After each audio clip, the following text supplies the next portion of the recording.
Welcome back. Welcome back to the Detroit is Different podcast studios. In studio, I got a young brother that I met a while ago. And another one of those guests is like, okay, it's been some time coming. Actually, interviewed before in a short, and that's still some time coming. And more will be added. So when it comes to poetry, also acting, like really theatrical on stage. So nowadays we think acting, everything seems to be in this medium. We think in all video, which I'm sure the skills definitely would convey to something in film as well. But plays and stages is where he definitely thrives and connects with audiences, also amongst the spoken word community, and a writer as well. Has a book that he brought, actually dedicated a book to Detroit is Different today. So I know him as the nickname, but you may know him as they say, the given name, Mr. Jason Ford, also known as Squeeze. How you doing today? I'm doing good, Thank you. Appreciate Yes, that intro. Yes, sir. And yes, sir. long time coming. Yes, Exactly. yes, Like I yes. say, it's been a minute. It's been a minute. And certainly creative, but everything comes in time that definitely is needed as so much more perspective, I'm sure, has been added just in the journeys Can I take of this? some of the things. Yeah, you can. Okay. So much more perspective has definitely been added in the journey since we've met, as far as you touching in different realms of culture and seeing the ways that creativity comes to life, really through the Andy art space, where the Natural Hair Show takes place, and the Detroit is Different Festival, and so many other events have come to life. Shout out to Laura. Shout out to Josh and everything that's happened with the Andy, but just seeing that interdisciplinary space like come to life creatively, and now DBCFSN, and looking at another space come to life, and you connecting with so many different artists in spaces, and also being a person that's brought to life stages yourself in theatrical production, and also through poetry itself. So you're working and intimately connected to a lot of artistry and creativity since I've met you. Like abundantly, I know so many more people. And we definitely want to venture there for Detroit is Different, that creativity. But before we go there, we got to talk about your Detroit story. Yeah. You first, second, third generation. How deep do your roots tie to the city? So first generation. So I'm a first generation Detroiter. So Wow. yeah. I traveled here after going to college. I went to college at Eastern Michigan University. So I was born and raised in Saginaw, Michigan, up there. Sag nasty. Yeah. Okay. And so when I got out here, actually my daughter brought me out here. She was born 2013. And when she was born, I came out here actually to make sure I was spending time with her. All right, so now we got to talk a little bit about Saginaw. If people don't know Saginaw, as I used to be a driver through Michigan, you know, everything Detroiters think about Flint, people in Flint think about Saginaw. It's so weird. It's like Saginaw is the Flint of Flint to a Detroiter. It's so different. That's crazy. That's the funny part.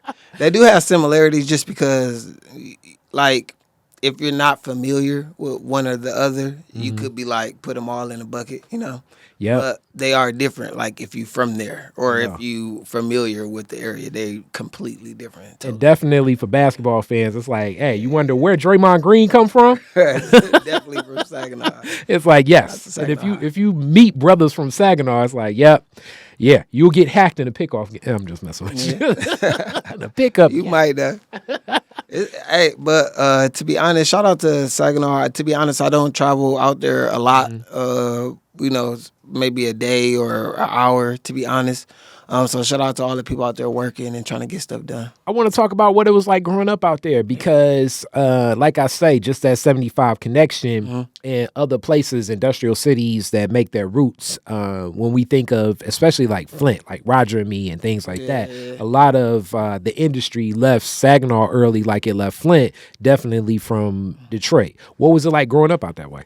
We still had a lot of General Motors and stuff out there. You know, the same thing that brought black people to Detroit. Same people to, you know, same thing. So, General Motors, we didn't really have Ford and stuff out there. So you had people that was in the plants, and then, but a lot of them were people that was like working for, I've been in the plant 20, 30 years type stuff. And then everybody else, it was a lot of struggle. A lot of my friends their parents was a lot younger than mine. So my parents was like 40 and and a lot of my parents' friends was like 20, 21, 17, 18, you know what I mean? So it was a lot of me learning and teaching a lot when I was growing up.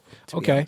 Yeah. So what was it like having the old head parents growing up with like your friends? Because I'm sure that like that had to have some cultural impact on you. Yeah. It had some cultural impact because sometimes you be wanting to hang out and your parents, they just know, what I mean, get in the house or whatever. But sometimes, like my parents is very, like they lived a long time, so they learned a lot before they had me. And I was gonna ask also, I'm guessing it has an impact on like your taste in music and other things too. I've never heard a rap song till I was like 12 or 11 or something like that. Like before that, I didn't even know what music was outside of like the Parliament or Funkadelic and Curtis Mayfield and stuff like that. Okay, because I would say my parents were older than most on the block, but not at that age per se. Like my parents were like in their like early mid 30s for me. So definitely like a lot of the songs that I would listen to, people would be like, my grandma listened to them. You know what I'm saying? Because it's like, because my parents would be listening to what probably their grandparents would be listening to. Right. So, so you said Parliament. Yeah. You still connect with like a lot of the music? Yeah, like Earth, Wind, and Fire and stuff like some of these songs, man, they like speak to you like directly. I wonder who was like writing these songs as a writer, just because like the writing is so like, it's like it speaks to you in a way that sometimes music doesn't speak to you anymore. You know what I mean? It's like it's really speaking to like the things that you're going through as a human being, the things that conflict you and the things that you have to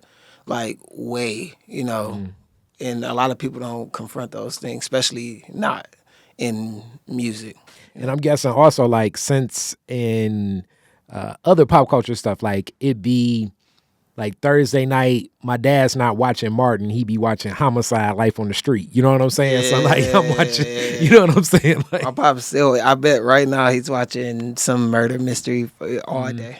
Something like a lot more adult. So you're picking up on things and you're at like we would be going to movies that you just wouldn't expect kids to go to, and not like on the rated R, but just following the plot. Yeah, you watching Columbo and stuff like that. Like sincerely, and those was my shows. Like Monk.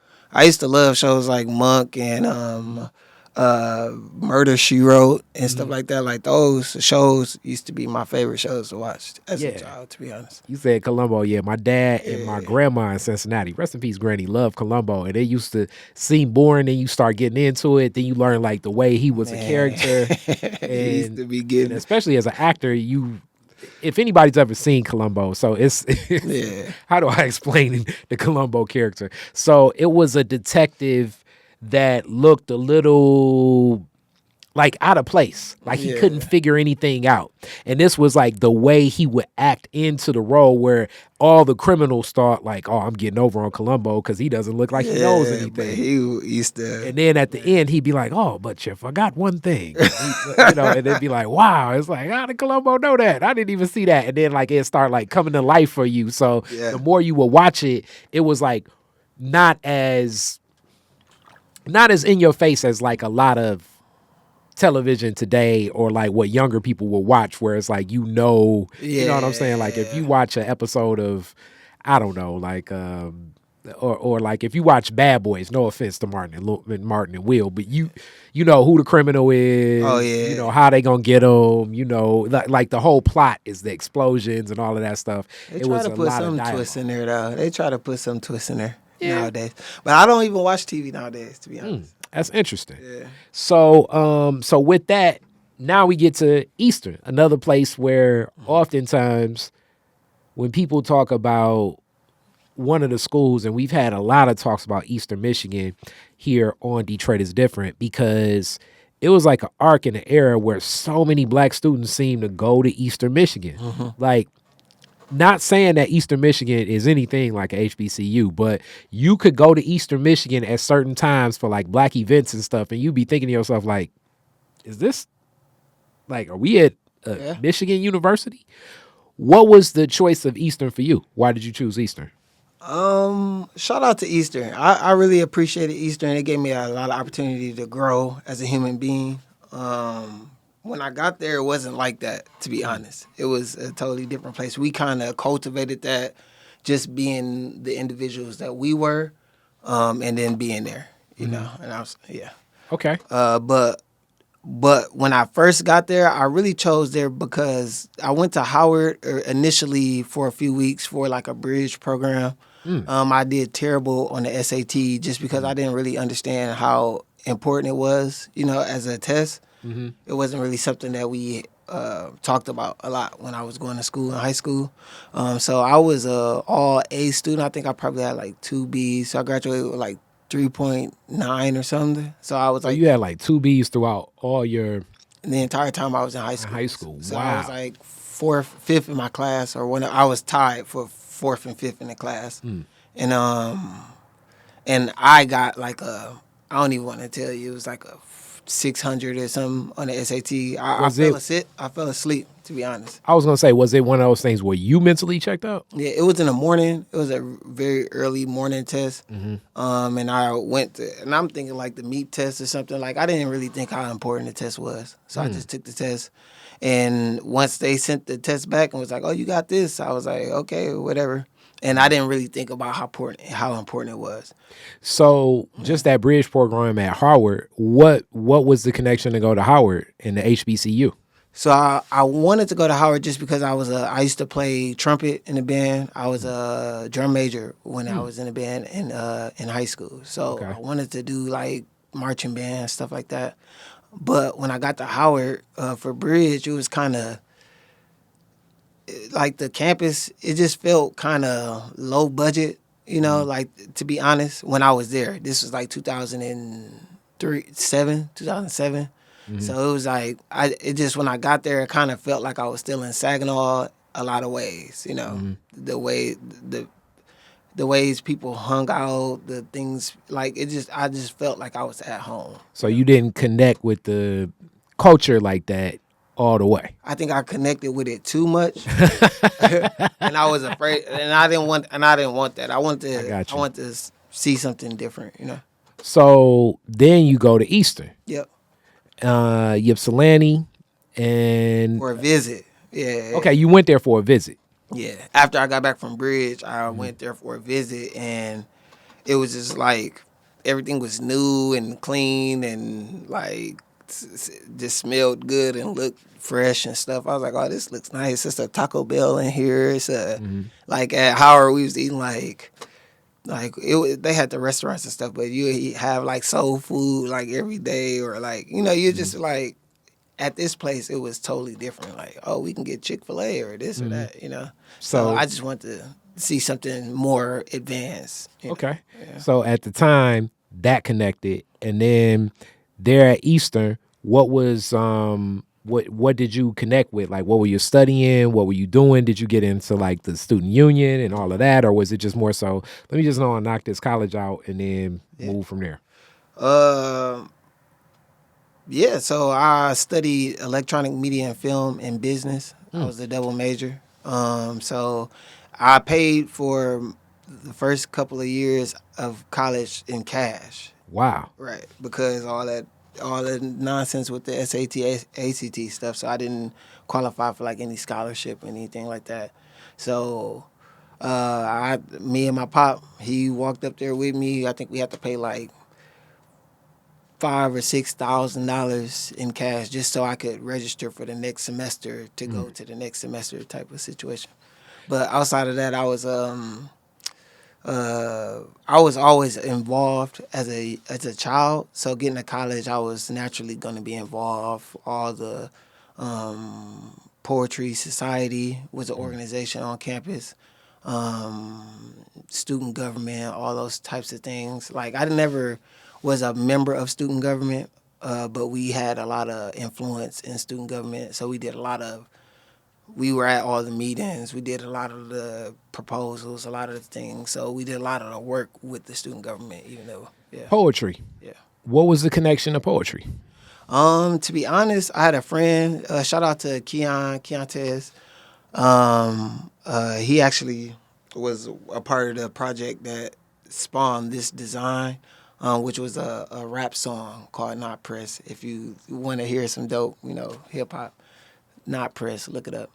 But Keon, we was freshmen at Eastern. He was from Flint, and he used to do poetry all the time, and I used to hear him do it, and I was like, man, like I feel like I could do that. I used to already do a lot of public speaking. I used to be a preacher when I was in like a kid.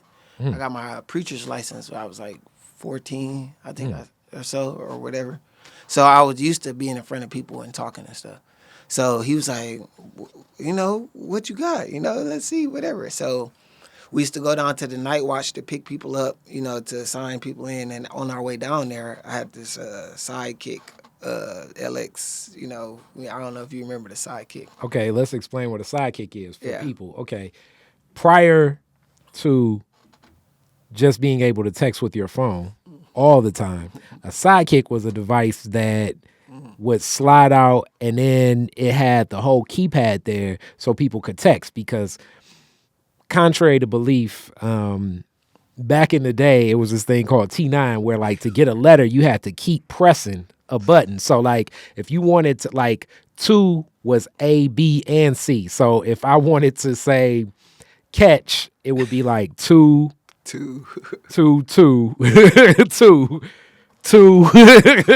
You have to go down to wherever T is. That may be 8 or something, and then back up to So like, it was a lot. So when the sidekick came, it was like, okay, I can get this text off real fast. Right. Bam. You know what I'm saying? The whole alphabet right there. It's a keyboard, and yeah, the sidekick, the two-way page of the sidekick. It was an error. It was an error. And if you look at like any of like I would say like 50 Cent, Chameleon there, Mike Jones videos from back then. We had them in the videos. Yeah, you'll see like these, like, I don't even know what they would look like to a younger person, but like a device hanging off somebody's sagging pants. That was a two-way.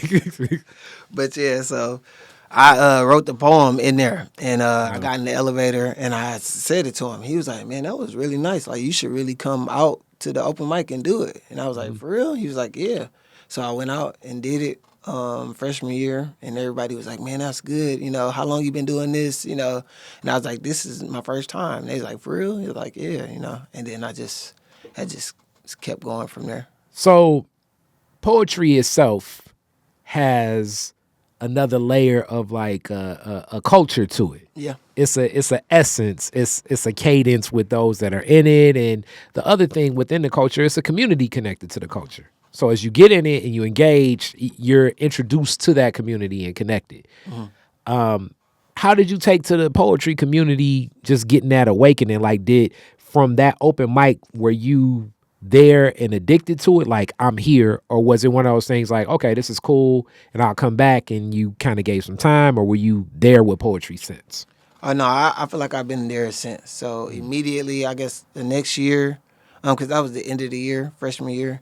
The next year, I was the president of the organization. Yeah, you definitely Society, was deep. yeah. And then the year after that, I was the advisor for the organization. We had founded a lot of the, like, they had a minority student, black student orientation for students. We founded that in 2010 or 9 or something like that. So essentially, we were just trying to make sure that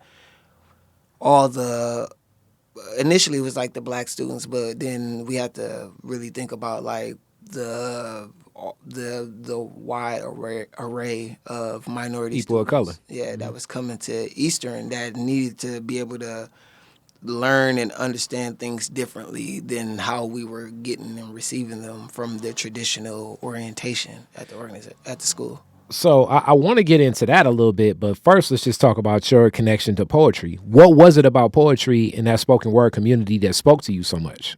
Um, I guess just being able to express myself, just hearing other people express themselves, it's just it motivates me. Like it fills me up with energy. I love art in general. I'm an art collector. I have tons of art. I buy and purchase tons of art. I have so many artists' art on my wall and stuff, just because it's like these things like express like the things that are deep inside us, all the time, the things that you feel that is hard to express, hard to say, something that would be hard for me to say here, talking to you on a camera. It would probably be a lot easier for me to do or to express through poetry, you know what I mean? Or poetically. So that connection, and then like I also say in poetry, it's a community connected to it too, a field, a culture.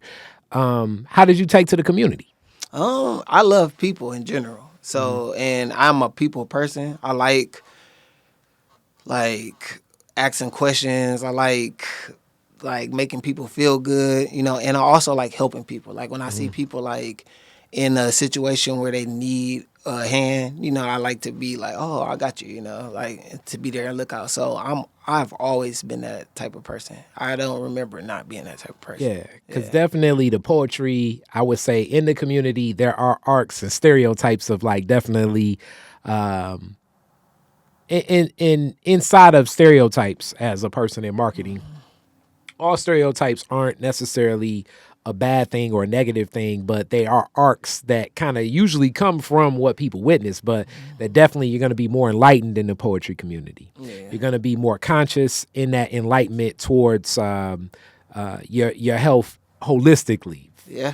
Physically, mentally, spiritually. You probably may have some locks. You're gonna burn some incense. You know what I'm saying? You know what I mean? You'll know other brothers and sisters. Yeah. You're not gonna, if rap is in your playlist, is definitely gonna be Kendrick Lamar and not Drake. You know what I'm saying? Like it's arcs of certain things. And I'm not necessarily saying that this reigns true of the whole community, but also the other cool thing that I find that I think is often left out of some of that arc is spoken word artists are also funny as hell. Like some of the most, like the comedy and the humor inside of it and the experiences and the family that, especially that I've witnessed here in Detroit, Yeah.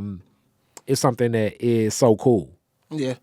I And love not like a lot of other art. And I'm bringing that up because as somebody from hip hop, it's competitive, but and I'm from the outside in, but it's still a lot more familiar than like some of the other art forms where it seems like the competition supersedes so much more of like, Yeah. you know what I'm saying? Like people will say, hey, this is a good spot. I think you need to come.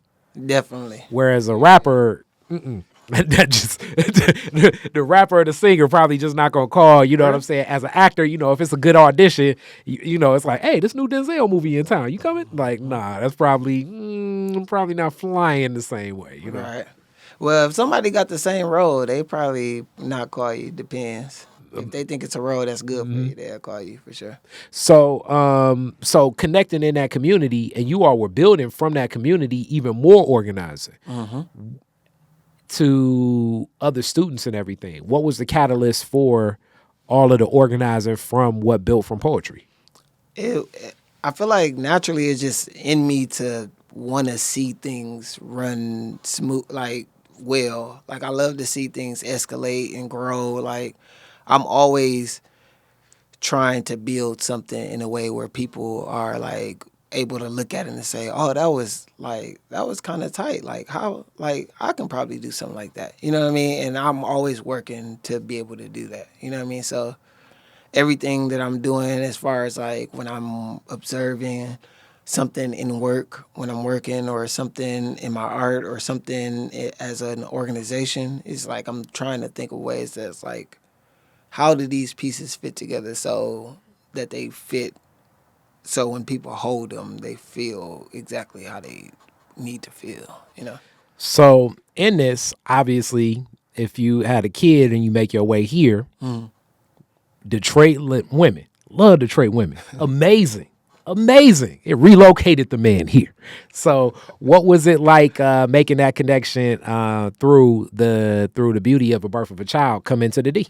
For me, it was at first it was very extremely focused on the child, on my baby girl. It was extremely like, so it had its ups and downs, of course, you know. So just learning how to be a parent, you know, how to be to co-parent, you know, and to get along, you know, which nowadays we get along, so that's good. That's beautiful.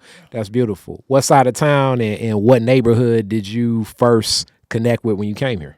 The first neighborhood was probably on the west side, right over there by where the what's that? The Detroit Pizza Bar? Is that where that is? Right there on 6 Mile. Okay. So right over there, my friend Jamie. Shout out to Not Press. Shout out to that. She and her parents was right over there. So that was probably the first area I got familiar with. You know, because I spent a lot of time over there. And then when I moved to Detroit, like got my own address here, it was right over there in that area. So the Bagley neighborhood, basically. Yep. So near that Mary Grove corridor and everything. And what was some of the first things that stood out? Because like visiting is different than living. You know what I'm saying? Like that first night, just hearing the sights, the sounds, and the feel. What were some of the things that stood out to you, like being in Detroit as a Detroiter? When I first got grounded in Detroit, it was right before the pandemic was coming. So for me, I'm a very, like I said, a people person. When I move to a neighborhood, I'm gonna walk. I'm gonna get out. I'm gonna, you know, see the neighbors. I'm gonna say something. You're gonna see me. You know what I mean? Like I want to be seen. You know, I'm not gonna live in a neighborhood and like hermit. You know, I want to make sure I get out. So I did a lot of walking to the store. You know what I mean? Even though I could drive or whatever, but I did a lot of walking back and forth to the store and, you know, get a lot of things into Rite Aid and stuff like that, just to be familiar with the neighborhood, and then so the neighborhood could be familiar with me. Yeah. And on those walks, what did you notice? And I bring this up just because as somebody in the Detroit is different story, I'm always curious to know from the outside in, what did you see? You know what I'm saying? Because one of the things, like I remember somebody that was like, man, why is it all these car dealerships in Detroit? Yeah. And you take stuff like that for granted because as a Detroiter, I don't even look at those corner car dealerships as car dealerships. But somebody not from Detroit is like, why is it a car dealership on every corner? And you don't think about this as a Detroiter, but it's damn near a car dealership on every corner. Yeah, damn near on every corner. Yeah. You don't even, because we don't even consider them, even though, I mean, I've had a couple cars from some of those car lots. I was just gonna ask because I didn't even know you could even buy. It don't even seem you could walk up and buy a car from over there. It's like, let's put it like this. Those are some interesting cars to buy. You know what I'm saying? It's definitely some cash down. And if it don't work, they may switch you out for another car like in a month or something. You know what I'm saying? You know, it's like you go to Sam this month and then you talking to Al 2 months from now. You know what I'm saying? It's like, yo, what's up with my ride, Al? Yeah. But one thing that was different out here, because you got like crime and all that type of stuff everywhere, but it wasn't really bad out here. So don't let people lie to y'all and tell y'all that it's crazy out here and stuff. It is what it is, but don't let them lie to you. But you are from Saginaw, so you probably have a little bit of street smarts too. Because if you green, like I often say, I mean, I'm over here not the place to just be lollygagging. But what I'm saying is, don't have your stereotypes, put them in a box, you know. So let me even just contextualize as Squeeze is mad cool. Like even with what he did is the right way. Because I didn't know where he was gonna go with the story of like getting to know the neighborhood is walking back and forth to the store, giving the head nod and casually meeting people. Yeah. Going door to door and introducing yourself to every neighbor. Nah. I mean, you laughing, but I'm just telling you, for that person, they wouldn't even think to themselves, like if you don't have a little bit of street smarts, you wouldn't know that, walking to the store is actually the best way for you to get to know the neighborhood. That's the most hood way, especially when people know you got a car. Because I don't even know what level of blackness this is and why that says this, but it says this, meaning that it says, oh, he one of us. And I know this sounds crazy because everybody in the neighborhood knows that you're there. They know that you're new. They know what your new car is. But then when they see you walk to the store, it's like, oh, he cool. Now, that doesn't mean that, tomorrow you're going to be the spades partner of the person that's been on the block the longest. No. Right, nah. But if the fireworks is going on and you happen to be on the front porch, they may say, hey, you wanna get some barbecue? You want a beer or something? Yeah, and that's an introduction. And if you cool, then you get to play spades. You know what I'm saying? And so forth and so on. But I just want to contextualize little things like that. And it's hard to even say what's street smart, but that's street smart. If that makes any sense to people. Definitely.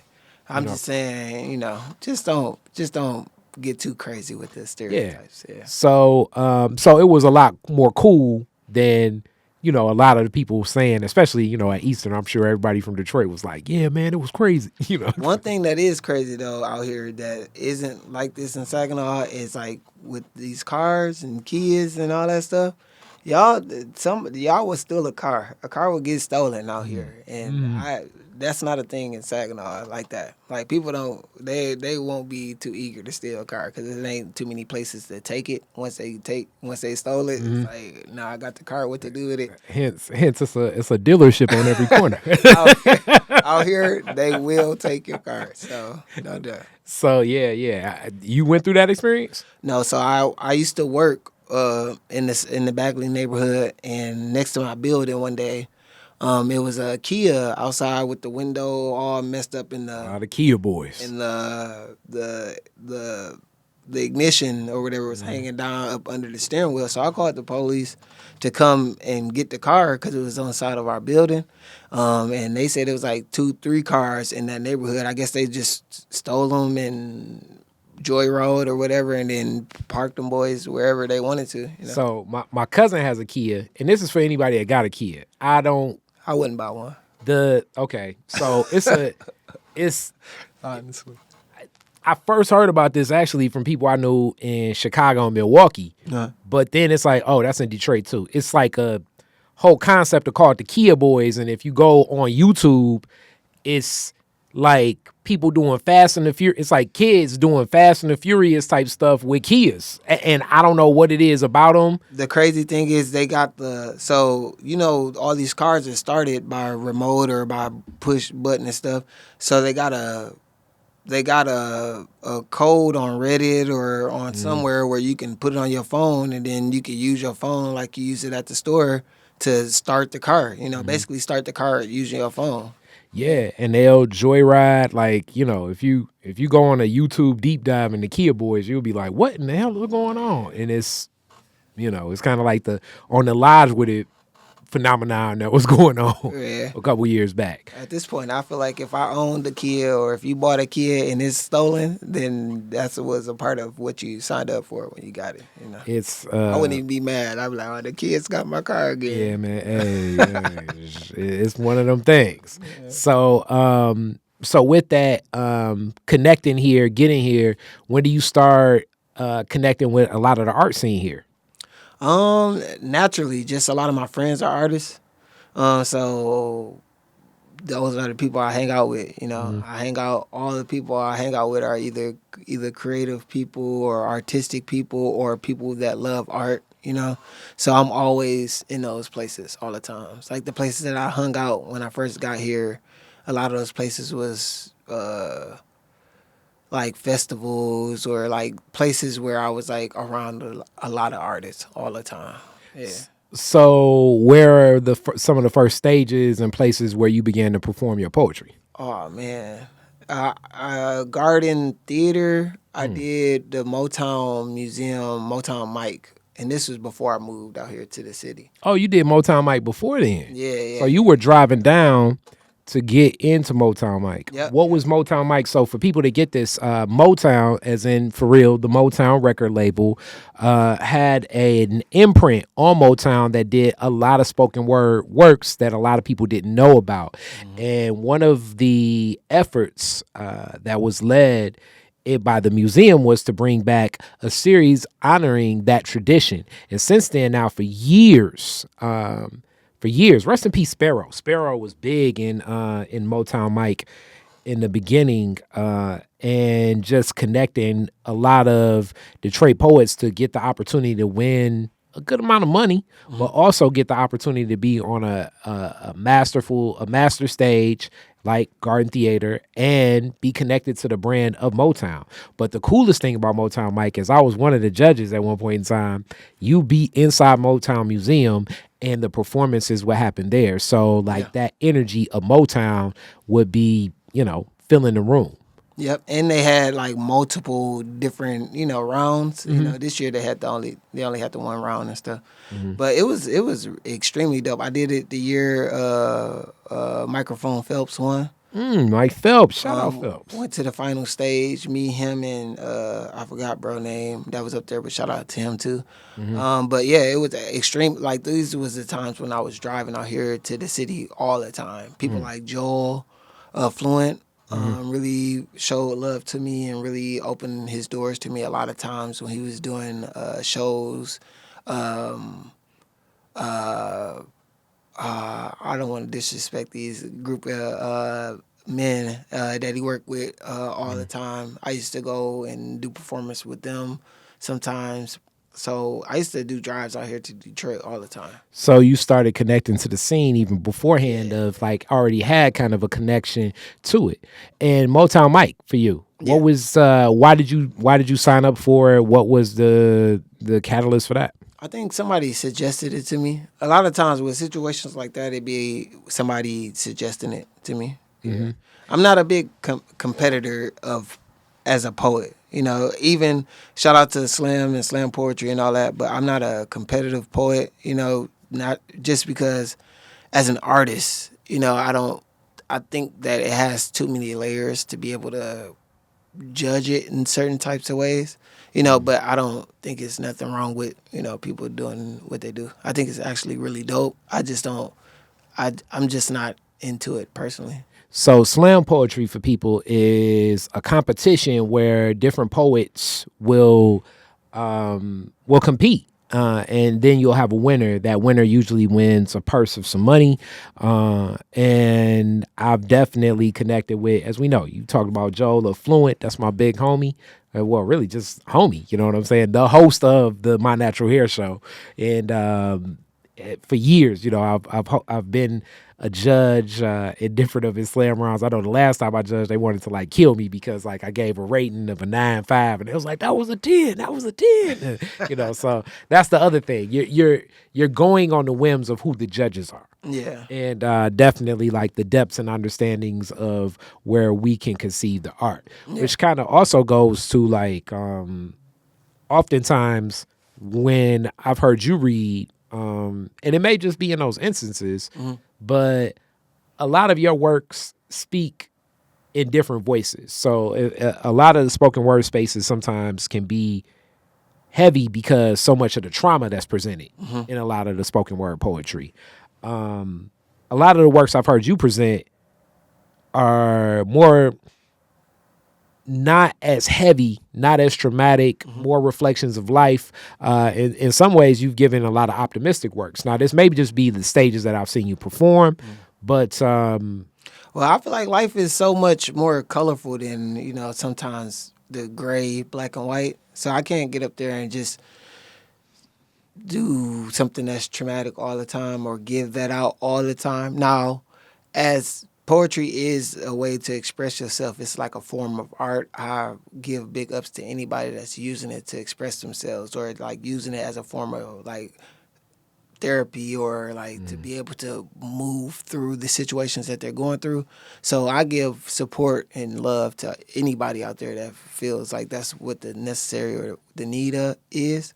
But for me, I just feel like as an artist and as a writer, I want to have an impression on people. Like I want people to have different emotions and be inspired, or like I want to have that impression on people. So I'm really working for that a lot. Not working for that, but once I'm on stage performing, I'm really working to make sure that I'm not just dragging people to a certain place. I want people to go through the journey with me. And that's what connected me more. And I guess sometimes people may look at it like you don't want to go through the real, but I just know sometimes how it feels in that space. Yeah. And I'm just asking you this, not necessarily more in a general sense, not specific, because I do believe, just like what you said, the pieces that are a lot more heavy. I got a whole album when we talk about peace. I got a whole album I did with Peace. Shout out to Peace. Shout out to Peace Peace. has some heavy pieces, and also some colorful pieces too. But when she gets heavy, it goes deep, and sometimes it can add something to a room where it's almost like, where do we go from here? Yeah. Because when we open up something like that is like a wound that's so deep, where do you go from here? But that's also where I think that it takes the skill, the talent, the presence of mind. That's the term that I really want to say, of someone like you that hosts rooms like that. Yeah. Because poetry sometimes can carry and be heavy like that. How do you approach after something that can be so heavy? Because people may open up about sexual assault. People may open up about their struggles with drug abuse, or people can open up about struggles of dealing with grief, just the heaviest things in life. Yep. And then you, a person that's hosting that mic, after someone closes with something like that, where's your presence of mind to keep the room there? Yeah. First of all, shout out to you for your statement that you made, and thank you. I was gonna say you're gonna need a good host. Just having a good host is always good in those type of situations. But for me, I'm always trying to make sure people understand that I'm there with them. Like I'm not one of those people that try to make the room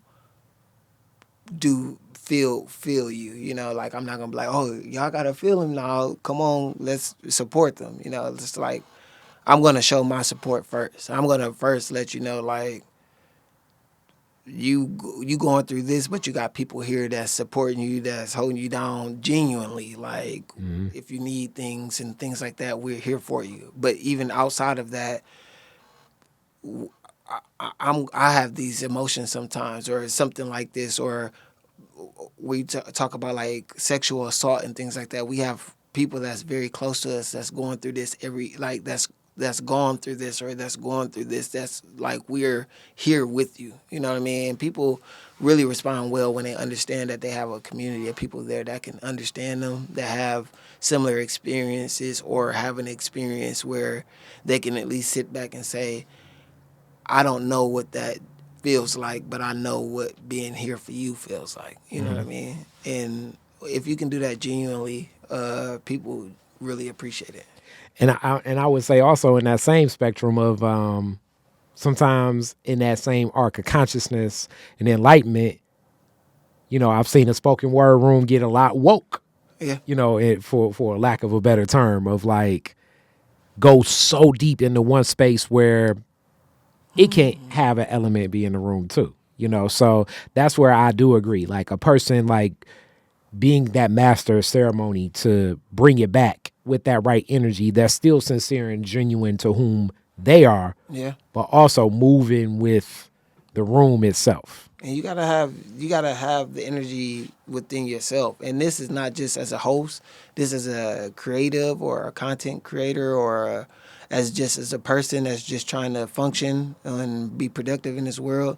It's like, you gotta believe in yourself. That energy that you get, you gotta carry that sometimes. Sometimes you're gonna be in a situation where the energy in the space around you is trying to bring you down, or it's so heavy, and you got to be able to find like I'll tell you this. My baby girl, she's 11 years old, and she's a great debater. She's on the debate team, Emoja Debate League. Shout out to Emoja Debate League, and Out to Mr. Howard. Jawan Howard. Yes, yep, sir. and all them. They went to Ghana earlier this year, and they were undefeated as debaters. But she's a phenomenal debater. 11 years old. At that time, she was 10 years old, and I used to tell her, I said, when you get up there to do your debates and you feel like you're messing up, like, you have to use your energy and spirit to first ground yourself and believe in yourself. Know that if you can carry your spirit, if you can carry the energy that you have from that moment of inception through to the end, to the end of the situation, it's like you're gonna like at the end, everybody's gonna be like, "Thank you." You know what I mean? Like that was great. We appreciated that. That was so nice. It was amazing. Oh my God. You know what I mean? You have to be able to carry that energy as a performer, and this is just as a performer or somebody that's in front of people or somebody that's have a lot of pressure on them in their job and have a lot of performance, that has to come out within their job, whatever. You have to be able to carry that energy. You have to believe in yourself first, that energy to believe that you can accomplish it, and then you have to carry that to the end. Which naturally leads me to the next question. And sometimes I take this for granted myself. I'm going to ask you, do you ever get nervous before you hit the mic? Yeah, I get nervous all the time. I got nervous before I got here. Wow. Yeah. Not like once I got outside, I was fine. But driving on my way over here, I got nervous. A little bit. Just being here. Yeah. Interesting. How do you wrestle with the nerves? Because you know how they say, like, what do they say? Public speaking is the biggest fear that most people have. Yeah. I think because I've done it so many times that I got used to it. It's almost like that roller coaster feeling, like when you get at the top, you get that feeling in your chest, and then you go over, you like, after you do it so many times, it's like, I know this feeling is coming, So you still get the feeling, like I still get at the top and get in front of all these people, and, my heart get to beating. Sometimes my legs will get to shaking, all types of stuff. But I've had that feeling so many times that I just like, okay, I know this feeling. I'm used to this, and I just pushed through. That's interesting. I would say that, because I know people would say, oh, you seem like you're always too cool for school. Mm-hmm. Most times I am. Mm-hmm. The nervousness for me sparks when it's like it doesn't go like what I expect. Like I give a joke, they don't laugh, or I have a point where I thought they'd have gotten, they don't get it. Or here's the number one thing. You thought they'd have been paying attention and something stands out like where they're not paying attention. Yeah. You hear people talking in the back, or you look at the crowd and somebody looking at their cell phone or something, and now it's like, oh, I'm not making the connection. Why am I not making the connection? Mm-hmm. Then the questions come, then the anxiety come, then the nervousness come. And it's so interesting you said work through that and take that energy, because then it's like if I can center myself, usually that experience gives like more of like a, it starts feeling more real. It doesn't feel as scripted. And you gotta like you gotta be big on stage. Just like I'm on stage, you looking at me, so I have to. My energy has to be greater than whatever you putting out in the audience. It's interesting you say that. Yeah. Because this is the other thing for the person that's too nervous too. The more nervous you are, this is like human behavior. The more attention will be drawn to you. Yeah. So like, let's say me and Squeeze are doing the Jackson 5, right? And I'm nervous, right? So Squeeze does the Jackson 5 and he's like, bam, doom, doom, doom, doom, doom. And I'm nervous, so I do. People are not going to pay attention to him. They're going to pay attention to me. And all of the other thought process, especially with, let me pull out my cell phone, especially with this device. Oh, yeah. It's going to be like, what is my man doing? Look at my man. Everybody else is doing the Jackson 5, but he messing up. Like, it's so weird that human behavior can, like, capture so much of, like, what seems off. Yeah. Versus, I know this sounds crazy to you. Like you say, being bigger. Meaning, like, if the whole crowd is doing this, wave your hands as big as you can, and you'll fit in the crowd a whole lot more than if you just do this. Mm-hmm. It's very odd that I've noticed that over time. Yeah. So like being big on stage, which brings me to another one of your passions. And I want to go back to, we can close talking about your book that you brought, but acting, where big on stage is the whole feel. Mm-hmm. What sparked your passion for acting? I really don't know, to be honest. When I was a child, I think I did a lot of plays just for the school and stuff like that. And then I think just being on stage, just what it came down to. So at my church, they used to do this. They used to call it the where all the states used to compete to see who was the best state or whatever. We used to cook a dish and do a display and do a talent and all that stuff. So every year they used to make me do. I was a kid. They used to make me do the young Stevie Wonder. The young Stevie Wonder. He played the harmonica or whatever. I used to lip sync the song and the harmonica or whatever. But it used to be whatever. But acting out the Stevie Wonder, the people in the audience used to love it. Like all the older ladies, they used to love it. Like every year, they used to come just to see this Stevie Wonder perform. And let me say this too, as I shout out Draymond Green earlier as a basketball fan. Shout out to Draymond. Stevie Wonder is actually the most famous person from Saginaw. If y'all didn't know, I mean, we claim him here in the D because it's the mural up and he Motown and everything. But technically, if we getting technical, anybody from Saginaw gonna tell you that's where Stevie from. But continue. I just want to. I want to uplift that. Because you know what I'm saying. I know somebody like what they know about Stevie. It's like we love Detroit. We love Detroit. Detroit. It's a connection. But I just do want to. I want to clarify that. Yeah. So people used to come every year just to see this performance. So as a performer, I just was always comfortable on stage. They would never give me lines. Like say we had to play at the school. I mean not the school, but at the church, or like you used to get the Happy Easter speech or whatever, all that stuff for the whatever. And they would never give me a speech. So they let you go off the cuff. Yeah, I'll be like an 8-year-old or 6-year-old or something. I guess that's how you end up being a 14-year-old preacher because you knew the word enough. Yeah. So me and my mom, we used to sit in the house and she used to go over the words with me, and she'd sit there and I used to say it, from memory and stuff. And she'll read it and make sure I remember it and stuff like that, and so then I go out there and do it. So it's in the veins. Your daughter picking up the mantle, going across the world and getting in public speaking, and debating with folks too. Another level of public speaking. So I had a friend at Eastern, Lauren. She's from Detroit. She was in one of Jay McClain. Shout out Jay McClain. In one of her plays, and she called me and she said there was a role that was available for me. So I came in for a stand-in, and I did so good they wrote a role for me in the play.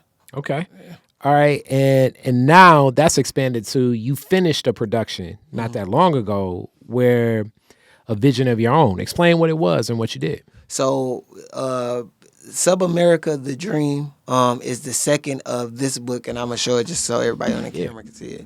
The Sub-American Dream. So this came out in 2018, and it really talks about the effects of the American dream on the disenfranchised citizen. As American citizens, we've been told that, especially now in today's society, that anything is possible. You can have anything that you can accomplish or gain anything. But in that same society, there's so many roadblocks, in a way, or so many things in your history that if you don't really understand it, you know what I mean, that it'll make it hard to strive to move forward and make progress. So the Sub-American Dream was really about the effects of all of what we've gone through and what does that do to us in our conditioning now today as an American citizen. But the Sub-America, The Dream, which is the second book that comes out in March on my baby's birthday, March 4th, which also look up the date, March 4th in the 70s. Just look it up, But that book is more about now we've arrived here. Like, we don't need anybody to save us. We're not looking for anybody to come and give us freedom or liberation. It's like we've been through enough to understand that the power or our liberation exists in our own clutches, in our own hands and stuff. What inspired you to do the project? Really just wanting to get the words out. So Sub-American Dream originally was an opportunity for us to express these things through poetry, spoken word, rap, dance, music, and miming. So we were able to put all these things on one stage to tell one story. For this one, we want to be able to do that, but we want to like take it up a notch. We wanted to make sure that when the rap came out, so I had these connections with people like Loki, who did the rap. When the dance come out, the B Ward, who did the dance, and then Soul Tribe and Sophia E. So these people and their network is what motivates me, to be honest. Wow. Yeah. And all great creatives. Yeah. I need Sophia E by herself of Decipher, but all of them I need to get in studio too. I had the words. So once I had the words, and then I met all these people that I knew that would be great fit, I was like, oh, this is it. So once I had the vision, I just ran with it. That's beautiful. That's beautiful. So with that, as we get to a close, what's next? So right now we working on so I was on Facebook and I seen a post from somebody named Kay. I don't know the rest of your name, but if you listening or watching her, shout out to Detroit. It's different. Shout out to UK. And she was like, we really miss Deaf Poetry Jam or something like that. So right now, me and some people from Jewels of Detroit, some friends over there, are going to work on something that comes out monthly live to a live audience, and then also virtually online as well. Something like the Deaf Poetry Jam. That's deep. Yeah. That's deep. I'm looking forward to it. I got a couple people we talked. You mentioned that, and it's one venue I definitely want to connect you to. Yeah. And also, it's so funny with that, and I'm sure you know him. And this, I need to get him in studio too. He's one of my favorite creatives, Sheezy Bo Beezy. Oh yeah, that's my man. I'm gonna push for him being a feature at one of these. Probably beatboxing more than poetry, even though he's a great poet too. But shout out to Sheets, bro. That's my man. Shout out to Sheets. When I first got to Detroit as a poet, he was one of the first people that I connected with. Not like the first person, but like when I got into the community and started like meeting people, and was like, oh, this is a real person right here. Like I can have a conversation or see eye to eye with this person and know that I ain't got to worry about all the weird stuff.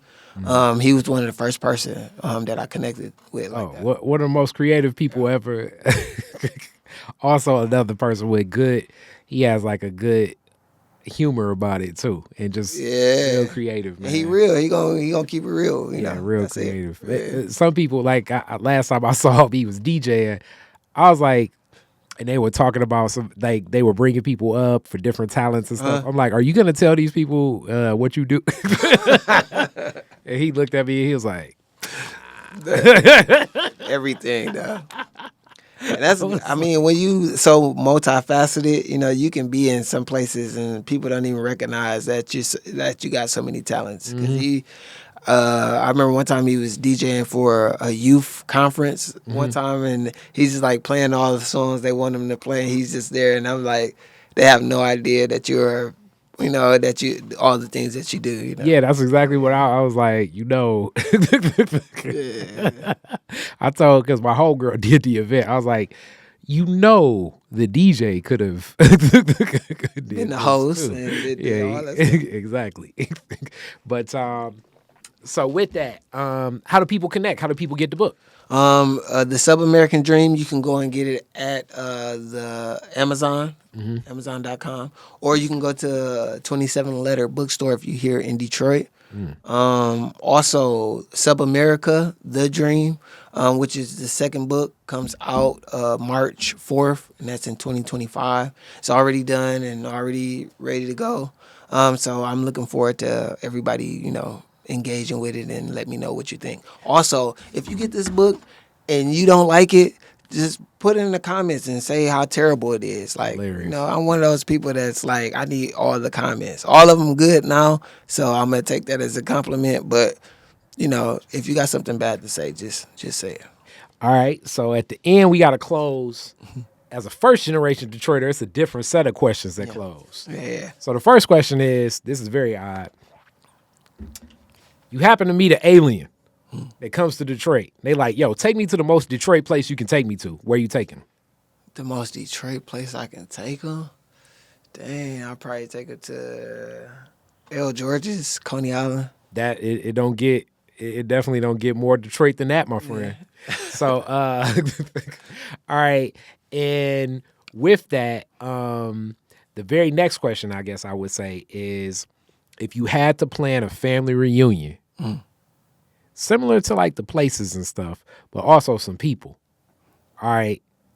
And first day of the family reunion, it's in Detroit. It's your people. Break down what Detroiters you bring into it, and where the food coming from, and what's the music you playing. Detroiters I'm bringing to it. So I'm bringing, all my friends that's in the artist community. Shout out to all of y'all. I couldn't name any of y'all because I'll be naming forever. All of y'all are invited. Y'all can come out and have a plate and a drink and have a seat. Squeeze family on the reunion. Table. It's gonna be fun too. Food. We know we going to the Detroit Food Co-op. We're gonna go upstairs. We got the commercial kitchen up there, and it's a lot of cooking going on up there, and it's delicious all the time. I'm in there a lot, so I get to eat a lot of people's food, and I appreciate it a lot. So definitely gonna have some of that food coming out. All right, definitely. And then music. What Detroit music you bring? Man. That's a good question. I don't even know, to be honest. I'll probably bring, what's the song? People play it a lot, too. My friend, dad made the song. That's kind of crazy. Well, not my friend, but a person that I went to college with. His dad made the song, but I forgot what the song was called. How it go? I forget, to be honest. It's a light-skinned dude. He made the song. Light-skinned dude. He sing. He sing it. Is that an old song? It's like middle age, like 90s. Mid-age 90s. Yeah. Is it Cadillac Dale Soulful Morning? Can you sing it? It's like Soulful Morning.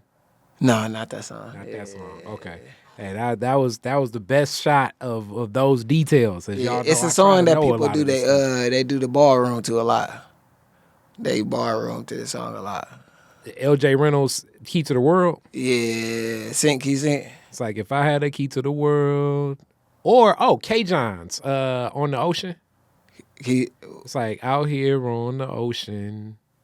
Man, what's this song? I know that song had a lot of people, which I need K. John to come play all those songs. Play all of them. Hey, K. John, you need to get in here, because that song actually was like a stepping song that it was troops across the Midwest like using that as they song and stuff. Yeah. So On the Ocean, definitely something they can ballroom too. Yep. I'm thinking it gotta be K. John On the Ocean. Man, I wish I could. I wish it would just pop in my head, to be honest. Yep. So don't sweat it. That's where we going. Great interview. Thank you so much. Appreciate it. Check for the book, and thank you so much for my book as well. And March 4th, y'all already know where to go. Yep. Peace. Detroit is Different is where you get information, artistry, history, music, and even comedy. Detroit is Different, a home for the culture of Detroit. Visit online at DetroitisDifferent.com today.